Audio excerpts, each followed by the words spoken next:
మేడ్చల్ జిల్లాలో CMR cricket టోర్నమెంట్ను ఘనంగా నిర్వహిస్తున్నారు. ముఖ్య అతిథిగా హాజరైన BRS working president KTR CMR cricket tournament ప్రారంభించారు. మాజీ మంత్రి ఎమ్మెల్యే మల్లారెడ్డి 50వ వివాహ వార్షికోత్సవం సందర్భంగా ఈ టోర్నమెంట్ నిర్వహిస్తున్నట్టు తెలిపారు. అంతకుముందు ఉమెన్స్ డే సందర్భంగా రాష్ట్రంలోని మహిళలందరికీ శుభాకాంక్షలు తెలిపి సత్కరించారు. మంచి క్రికెట్ టోర్నమెంట్ ఇక్కడ సీఎంఆర్ కప్ అని పెట్టి మీరు కూడా ఆడుతున్నారు.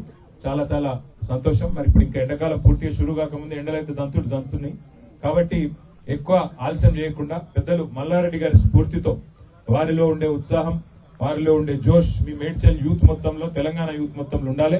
మళ్ళా తిరిగి కేసీఆర్ గారు ముఖ్యమంత్రి అయ్యేదాకా ఇదే జోష్ కొనసాగించాలని చెప్పి మనస్ఫూర్తిగా కోరుకుంటూ మా ఆడబిడ్డలందరూ ఇక్కడ ఉన్నారు. వారందరికీ ముఖ్యంగా కొత్తగా గెలిచిన కౌన్సిలర్లు, అట్లాగే వీరోచితంగా పోరాడి ఓడిపోయిన మన కంటెస్టెంట్ అభ్యర్థులు, అలాగే చైర్మన్ గారు ఇద్దరు 3 మున్సిపాలిటీలు ఉంటే 2 మున్సిపాలిటీలు మల్లన్న గారు గెలుచుకున్నారు.